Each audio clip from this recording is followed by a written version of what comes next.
Bagaimana mencari kawan dan mempengaruhi orang lain. Judul asli: How to Win Friends and Influence People by Dale Carnegie. Alih bahasa: Nina Fauzia NS. Audiobook ini direkam oleh Andreas Sitompul dan diproduksi oleh Ugari 20 Artstop.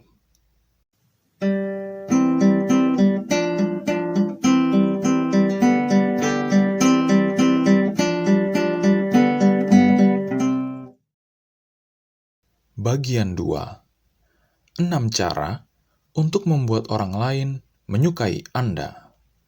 Bab 1. Lakukan ini, dan Anda akan disambut hangat di mana saja. Mengapa Anda harus membaca buku ini untuk mendapatkan teman? Mengapa tidak belajar teknik yang digunakan oleh mereka yang mampu memperoleh teman? Mereka yang terkenal di dunia. Siapa dia? Anda mungkin besok akan bertemu dengannya, sedang berjalan. Tatkala Anda berada dalam jarak 10 kaki darinya, dia akan mulai menggoyangkan ekornya. Kalau Anda berhenti dan menepuk-nepuknya, dia nyaris akan lompat keluar dari kulitnya untuk menunjukkan kepada Anda betapa dia menyukai Anda. Dan Anda tahu bahwa di balik kehangatan yang ditunjukkan dari pihaknya, tidak ada motif yang tersembunyi. Dia bukannya hendak menjual real estate apapun kepada Anda, dan dia juga tidak ingin mengawini Anda.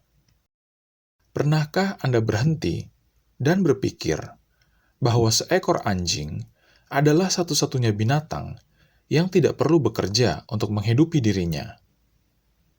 Seekor ayam betina harus memberi telur. Sapi harus memberikan susunya. Dan seekor burung kenari harus bernyanyi. Tapi seekor anjing tidak harus bekerja dan tidak memberi Anda sesuatu pun kecuali cinta. Ketika saya berusia 5 tahun, ayah membelikan saya anak anjing kecil berbulu kuning seharga 50 sen. Dia adalah sinar terang dan kesenangan pada masa kecil saya. Setiap sore, sekitar pukul 4:30, dia akan duduk di halaman depan dengan matanya yang indah, memandang tajam ke jalan. Dan begitu dia mendengar suara saya, atau melihat saya menenteng ember santap malam saya menuju bukit, dia akan melompat datang seperti peluru yang ditembakkan, berlari kencang naik ke bukit untuk menyapa saya, sambil berlompatan kegirangan dan menggonggong karena senangnya. Tipi adalah sobat saya selama 5 tahun. Kemudian, suatu malam yang tragis, saya tidak akan pernah melupakannya. Dia mati. Pada jarak 10 kaki di mana saya berada, mati tersambar petir. Kematian Tipi merupakan tragedi masa kecil saya. Kau tidak pernah membaca buku psikologi Tipi. Kau tidak perlu membacanya. Kau sudah tahu, berdasarkan naluri, bahwa kau bisa berteman lebih banyak dalam waktu 2 bulan dengan cara menjadi sungguh-sungguh tertarik pada orang lain, dibandingkan dengan yang bisa kau lakukan dalam waktu 2 tahun dengan cara mengusahakan orang lain yang tertarik padamu. Biarkan saya mengulangnya. Anda bisa mendapat lebih banyak kawan dalam waktu 2 bulan dengan cara menjadi tertarik pada orang lain, dibandingkan dengan yang bisa Anda peroleh dalam waktu 2 tahun dengan cara mengusahakan orang lain tertarik pada Anda. Namun saya kenal, dan Anda pun kenal, orang-orang yang membuat kesalahan besar dalam kehidupan, yang berusaha mengayunkan orang lain agar menjadi tertarik pada mereka. Tentu saja, cara itu tidak berhasil. Orang-orang tidak akan tertarik pada Anda, mereka pun tidak tertarik pada saya. Mereka hanya tertarik pada diri mereka sendiri. Pada pagi hari, siang, dan setelah santap malam. Perusahaan telepon New York membuat satu studi terperinci mengenai pembicaraan lewat telepon untuk mencari tahu kata apa yang paling sering digunakan. Anda sudah bisa menebaknya, yaitu kata ganti orang pertama. Saya. Kata itu dipakai 3.900 kali dalam 500 percakapan telepon. Tatkala Anda melihat sebuah foto berkelompok di mana Anda berada di dalamnya, foto siapa yang pertama kali Anda lihat? Kalau kita cuma berusaha memberi kesan kepada orang lain dan berusaha menjadikan orang lain tertarik kepada kita, kita tidak akan pernah mempunyai banyak kawan yang sejati dan tulus. Kawan sejati tidak dihasilkan dengan cara itu. Napoleon sudah mencobanya. Dan dalam pertemuan terakhirnya dengan Josephine, dia berkata, "Josephine, saya adalah lelaki paling beruntung di bumi ini. Namun, pada jam ini, kau satu-satunya orang di dunia ini yang bisa saya percaya." Dan para ahli sejarah meragukan apakah dia bisa dipercaya, bahkan pada Josephine. Alfred Adler, seorang psikolog terkenal dari Vienna, menulis sebuah buku dengan judul What Life Should Mean to You.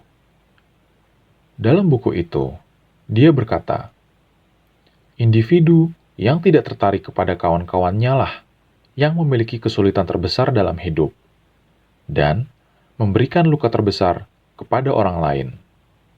Dari antara para individu tersebutlah semua kegagalan manusia timbul.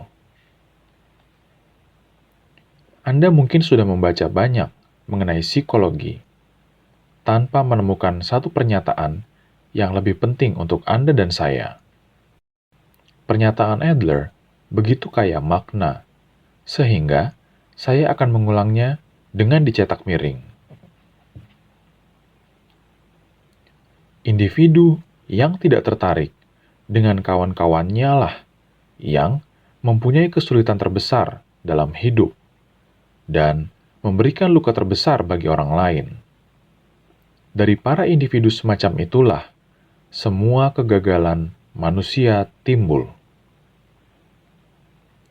Saya pernah mengikuti kursus menulis cerita pendek di Universitas New York, dan selama kursus itu, editor sebuah majalah terkemuka berbicara di depan kelas.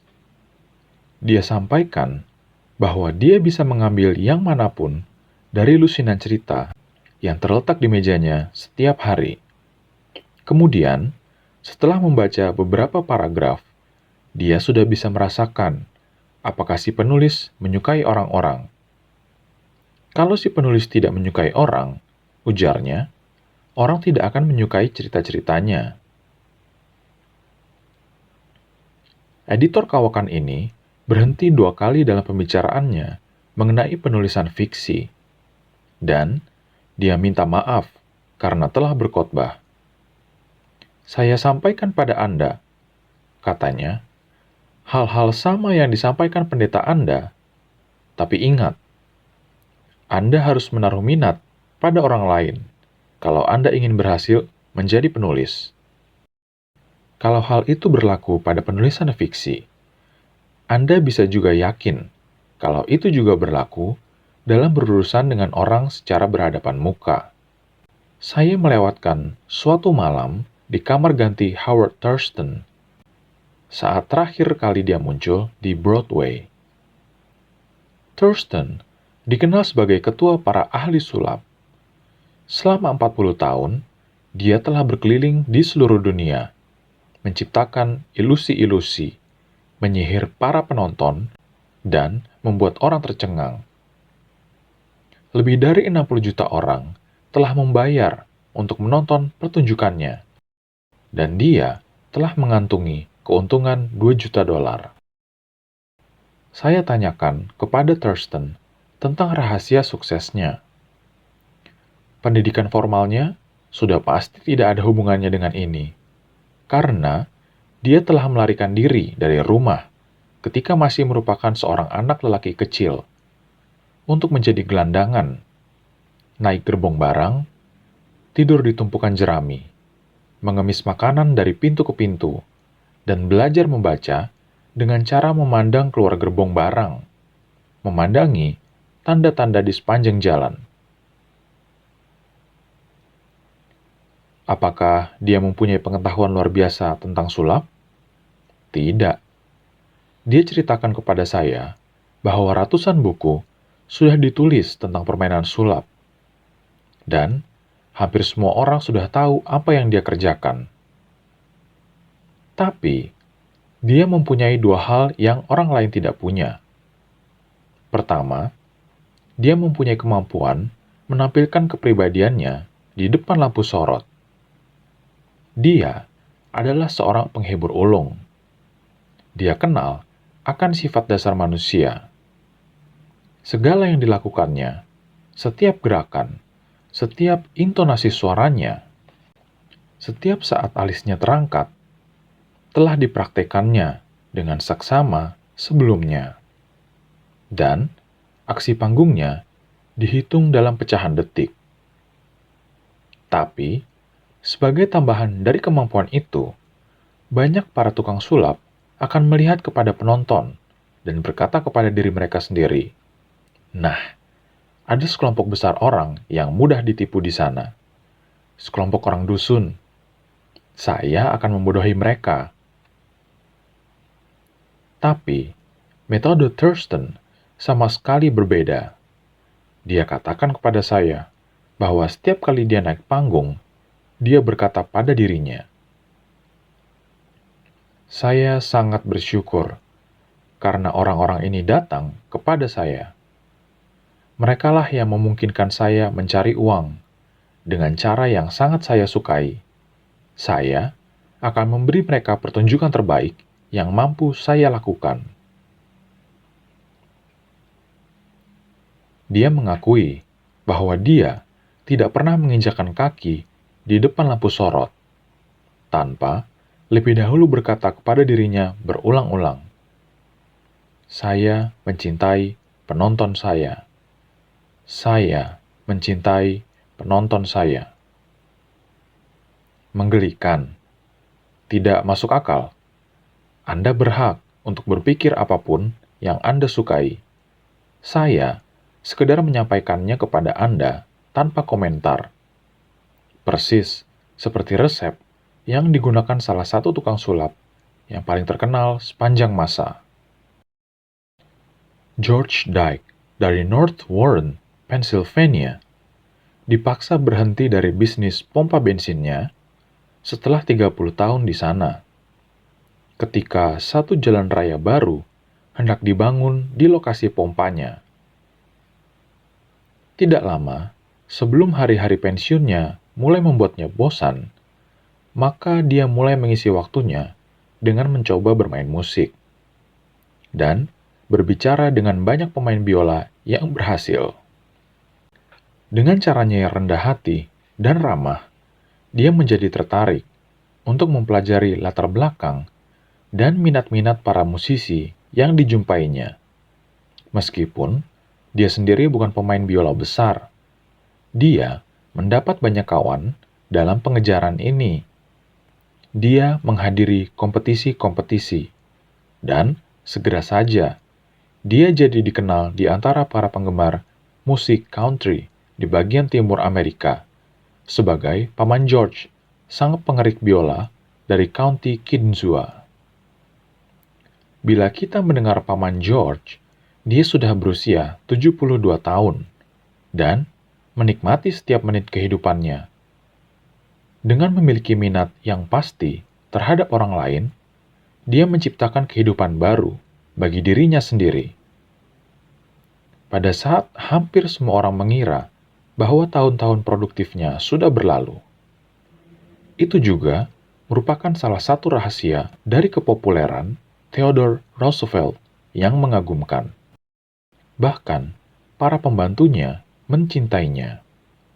Pelayan prianya, James E. Amos, menulis sebuah buku tentang dirinya berjudul Theodore Roosevelt, Hero to His Valet.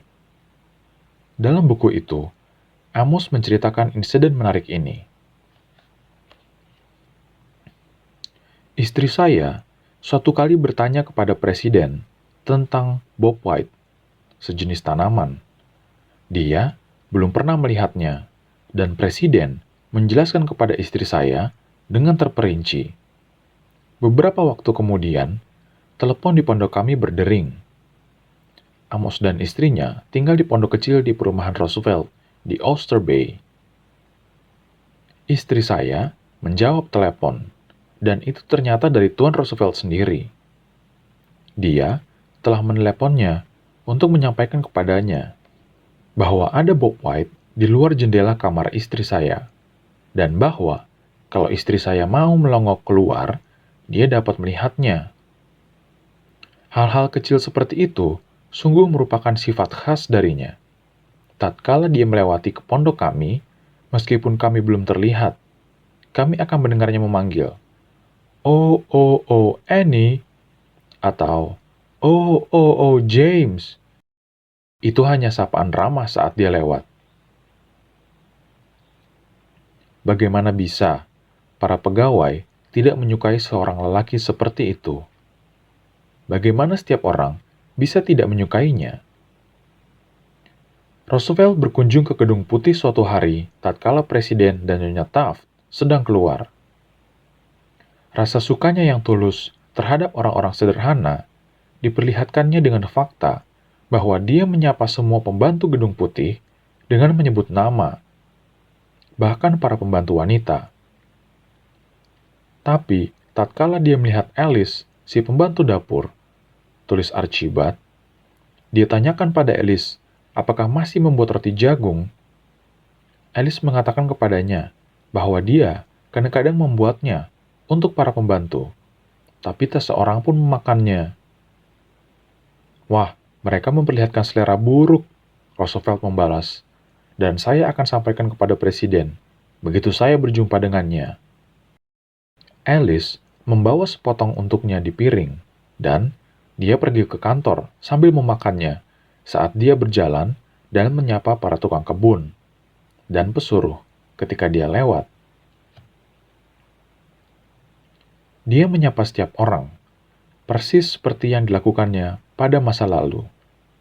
Ike Hoover, yang pernah menjadi kepala pelayan di Gedung Putih selama 50 tahun, berkata dengan mata penuh air mata, "Itu satu-satunya hari bahagia yang kami peroleh dalam waktu 2 tahun.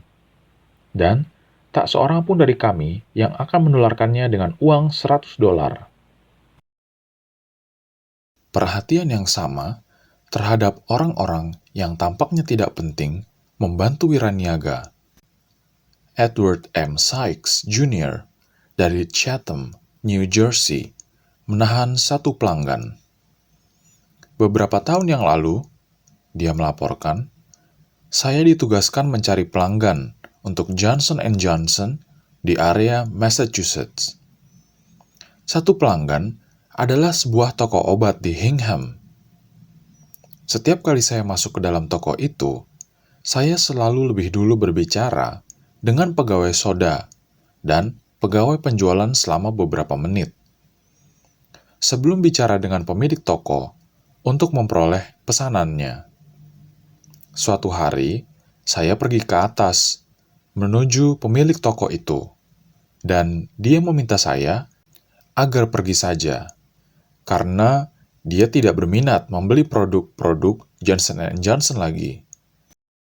Karena dia merasa mereka memusatkan kegiatan pada toko makanan dan toko-toko yang memberi potongan harga, sehingga merugikan toko-toko obat yang kecil.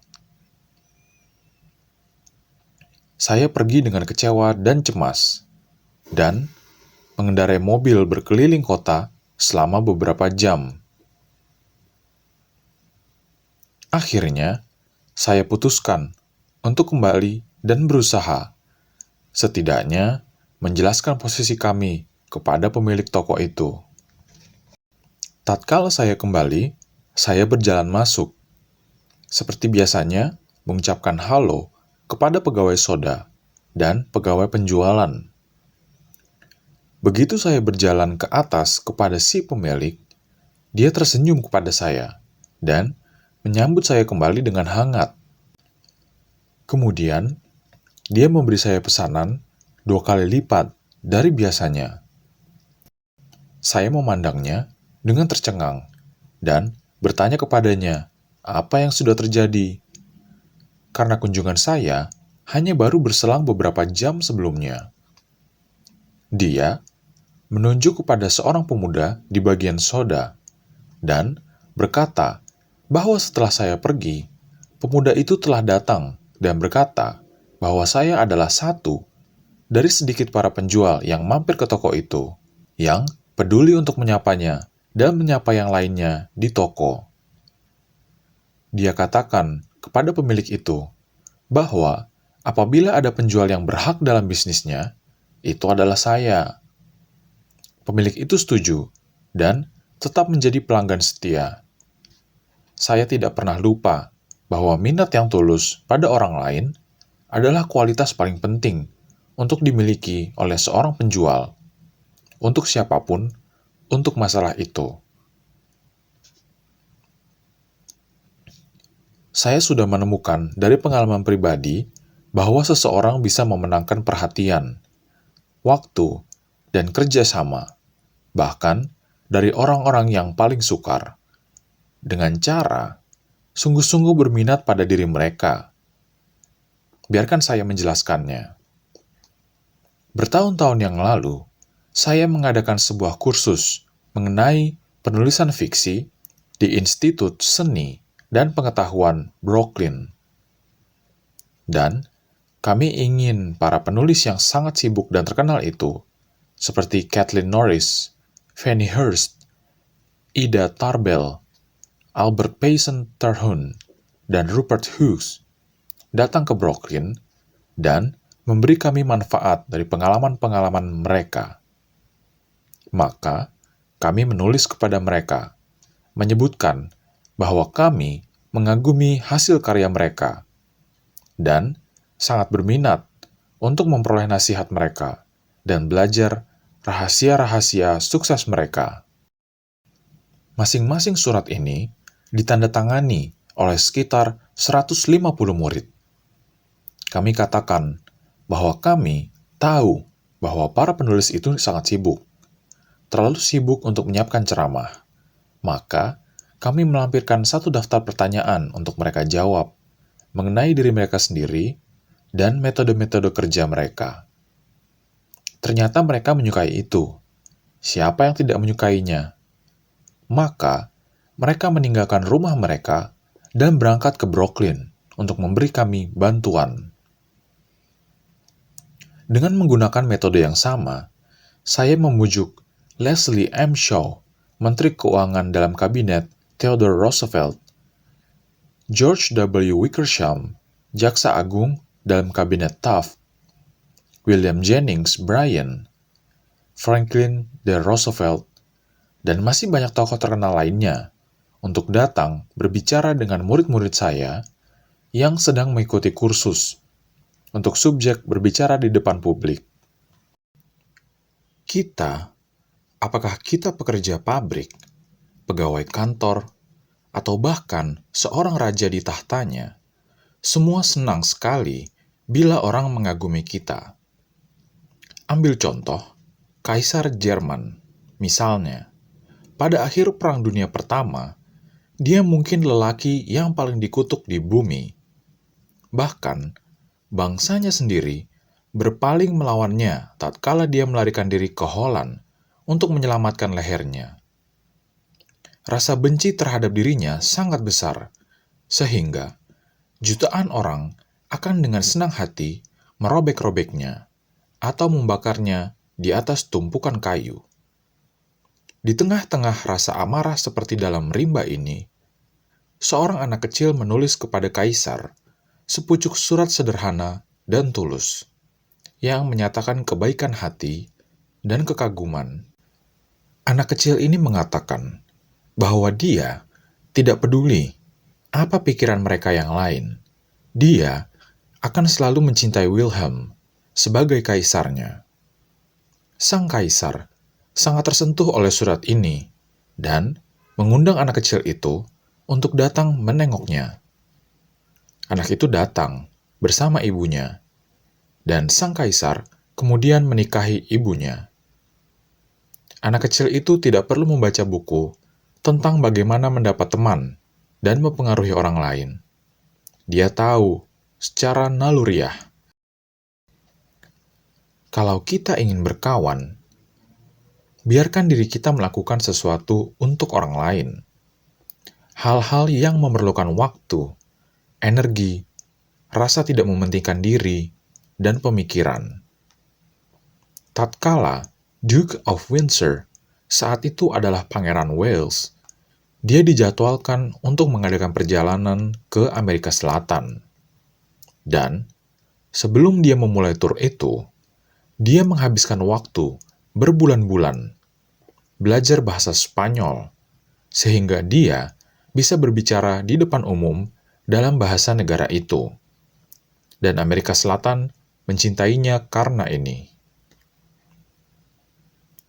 Selama bertahun-tahun, saya berusaha mencari tahu hari ulang tahun kawan-kawan saya.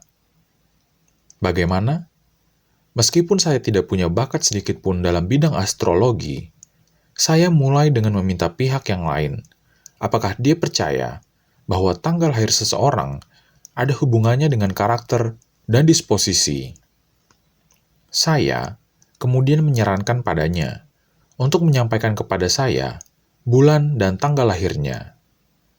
Kalau dia mengatakan 24 November, misalnya, saya terus mengulanginya pada diri saya sendiri. 24 November. 24 November. Begitu punggung kawan saya berbalik, maka saya akan mencatat nama dan tanggal lahirnya. Selanjutnya, memindahkannya ke buku catatan ulang tahun.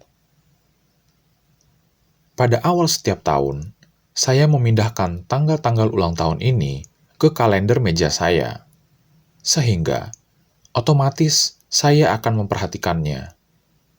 Ketika hari kelahiran tertentu tiba, ada surat atau telegram dari saya. Betapa mengejutkan hasilnya. Saya sering merupakan orang satu-satunya di bumi ini yang mengingatnya. Kalau kita ingin mendapat kawan, mari kita menyapa orang dengan antusias dan bersemangat. Apabila seseorang menelepon Anda, gunakan psikologi yang sama. Ucapkan "halo" dalam nada yang menyuarakan betapa Anda senang mendengar dia menelepon Anda. Banyak perusahaan yang melatih para operator teleponnya untuk menyapa para penelepon dalam nada suara yang menyiratkan minat dan antusiasme. Si penelepon merasa bahwa perusahaan memperhatikan mereka. Mari kita ingat hal itu apabila kita menerima telepon besok. Memperlihatkan minat yang sungguh-sungguh terhadap orang lain bukan hanya memberi kawan bagi Anda, melainkan juga akan menarik pelanggan setia untuk perusahaan Anda. Dalam sebuah terbitan publikasi National Bank dari Amerika Utara, New York, surat berikut ini dari Madeline Rosedale, seorang depositor, diterbitkan. Saya ingin Anda tahu betapa saya menghargai staf Anda. Setiap orang begitu hormat, sopan, dan sangat menolong. Sungguh menyenangkan. Setelah menunggu dalam barisan yang panjang, kemudian mendapatkan kasirnya menyapa Anda dengan menyenangkan. Tahun lalu, ibu saya masuk rumah sakit selama 5 bulan. Saya sering pergi menjumpai Mary Petruccello, seorang kasir. Dia menaruh perhatian tentang kesehatan ibu saya dan mengharapkan kesembuhannya. Apakah ada keraguan bahwa Nyonya Rosedale akan melanjutkan menggunakan hak ini? Charles R. Walters dari salah satu bank besar di New York City ditugaskan untuk menyiapkan sebuah laporan rahasia mengenai satu perusahaan tertentu. Dia hanya mengenal satu orang yang memiliki fakta-fakta yang dia perlukan sangat mendesak. Begitu Walters disyaratkan untuk masuk ke kantor presiden perusahaan tersebut, seorang wanita muda melongokkan kepalanya melalui pintu dan mengatakan kepada presiden bahwa dia tidak mempunyai perangko untuknya hari ini. Saya mengumpulkan perangko untuk putra saya yang berusia 12 tahun. Sang presiden menjelaskan kepada Walters. Walters menyatakan misinya dan mulai mengajukan pertanyaan-pertanyaan. Sang presiden bersikap ramah, umum, dan rahasia. Dia tidak ingin bicara dan kelihatan jelas tak ada sesuatu pun yang bisa membujuknya agar bicara. Wawancara itu berjalan singkat dan kering. Terus terang, saya tidak tahu apa yang harus saya kerjakan. Walters mengatakannya saat dia menyampaikan kisah ini kepada teman-teman sekelas. Kemudian saya teringat apa yang dikatakan sekretarisnya kepadanya. Perangko. Putranya yang berusia 12 tahun. Dan saya juga ingat bahwa Departemen Luar Negeri dari bank kami mengumpulkan perangko-perangko yang diambil dari surat-surat yang membanjiri masuk dari setiap benua yang dibasahi oleh ketujuh lautan itu. Esok sorenya, saya menelepon orang ini dan menyampaikan bahwa saya mempunyai beberapa perangko untuk putranya. Apakah saya disambut dengan antusias? Ya, dia tidak akan menyalami saya dengan lebih antusias seandainya dia mencalonkan diri menjadi anggota Kongres. Dia memancarkan senyum dan kehendak yang baik. George, putra saya, akan sangat menyukai ini. Dia terus mengatakan hal itu, sambil menyimpan perangko-perangko tersebut. Dan coba lihat ini benar-benar harta karun. Kami menghabiskan setengah jam berbicara tentang perangko dan melihat foto putranya. Kemudian, dia memberikan waktunya lebih dari 1 jam dengan memberi saya setiap informasi yang saya butuhkan. Bahkan, tanpa saya minta, dia melakukannya. Dia menyampaikan kepada saya semua yang diketahuinya. Malah, kemudian, memanggil bawahannya dan menanyai mereka. Dia menelepon beberapa rekannya. Dia melimpahkan pada saya fakta-fakta, angka-angka, laporan-laporan, dan korespondensi. Dalam bahasa para wartawan koran, saya memperoleh berita pertama. Berikut ini, saya gambarkan ilustrasi lainnya. C.M. Napel Jr. dari Philadelphia telah berusaha bertahun-tahun untuk menjual bahan bakar kepada sebuah perusahaan toko berangkai yang besar. Tapi, perusahaan toko berangkai itu terus membeli bahan bakar pada sebuah penyalur luar kota dan mengangkutnya tepat di depan pintu kantor Napel.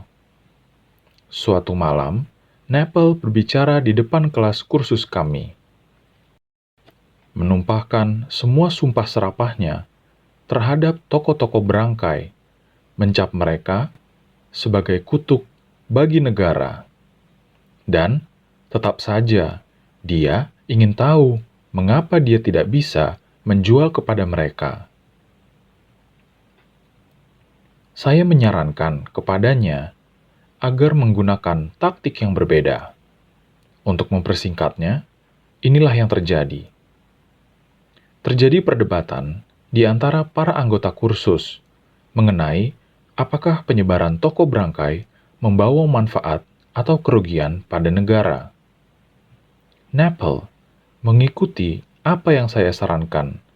Melihat sisi negatifnya, dia setuju untuk membela toko Brangkai dan langsung saja pergi kepada seorang eksekutif organisasi toko itu dan berkata, "Saya kemari bukan untuk menjual bahan bakar.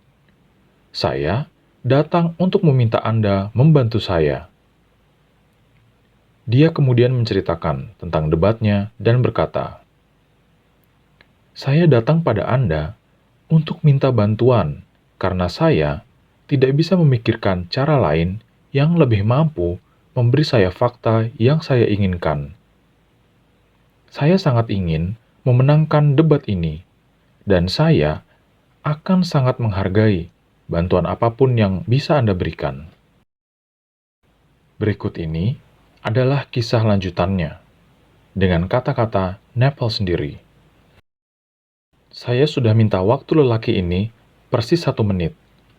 Karena pengertiannya, dia mengizinkan saya menjumpainya. Setelah saya memberitahu masalah saya, dia mempersilahkan saya duduk dan bicara dengan saya selama tepat 1 jam 47 menit. Dia memanggil masuk seorang eksekutif lain yang sudah menulis sebuah buku tentang toko Brangkai. Dia menulis kepada Asosiasi Toko Brangkai Nasional dan memperlihatkan kepada saya satu salinan debat mengenai subjek itu.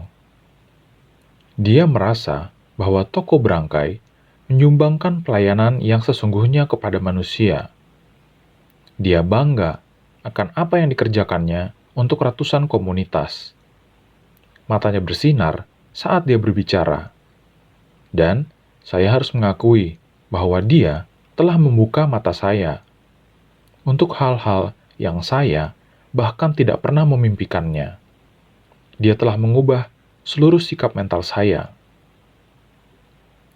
Tatkala saya pergi, dia mengantar saya sampai pintu, merangkul bahu saya, berharap saya menang dalam debat saya, dan meminta saya untuk mampir dan menjumpainya lagi, dan memberitahu dia bagaimana hasilnya. Kata-kata terakhir yang dia sampaikan pada saya adalah, "Datanglah mengunjungi saya lagi pada musim semi. Saya akan senang sekali memesan bahan bakar Anda." Bagi saya, itu hampir seperti satu keajaiban. Sekarang, dia yang menawarkan membeli bahan bakar pada saya, bahkan tanpa saya menawarkannya. Saya dibuat menjadi semakin berminat terhadapnya dan masalah-masalahnya, daripada yang sudah saya lakukan dalam waktu 10 tahun, berusaha membuatnya berminat pada diri saya dan produk saya. Anda bukan menemukan satu kebenaran baru, Tuan Napel, karena sudah lama berselang, 100 tahun sebelum Kristus lahir, seorang penyair Roma terkenal, Publilius Syrus, mengatakan, "Kita tertarik pada orang lain tatkala mereka tertarik pada kita." Penunjukan minat, seperti halnya dengan semua prinsip lain dari hubungan manusia, haruslah tulus. Cara ini harus memberikan imbalan, bukan hanya untuk orang yang memperlihatkan minatnya, melainkan juga untuk orang yang menerima perhatian itu. Ini merupakan jalur 2 arah. Kedua pihak memperoleh manfaat. Martin Ginsburg, yang ikut dalam kursus kami di Long Island, New York, melaporkan bagaimana minat khusus yang ditunjukkan seorang perawat padanya mampu mempengaruhi hidupnya. Saat itu adalah hari Thanksgiving, dan saya berusia 10 tahun.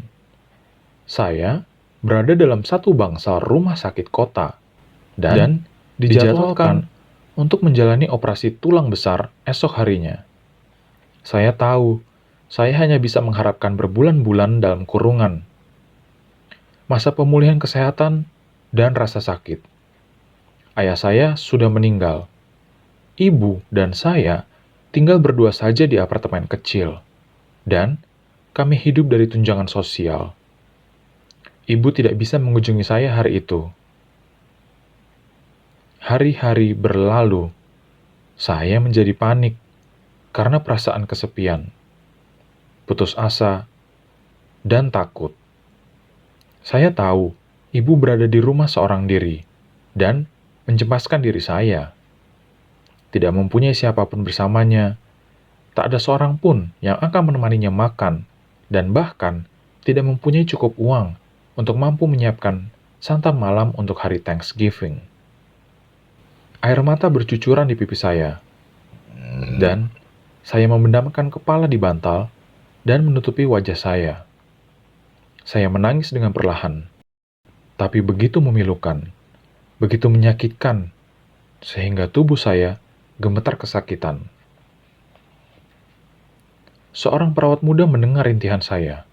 Dia datang menghampiri saya. Dia membuka bantal yang menutupi wajah saya dan mulai menyeka air mata saya.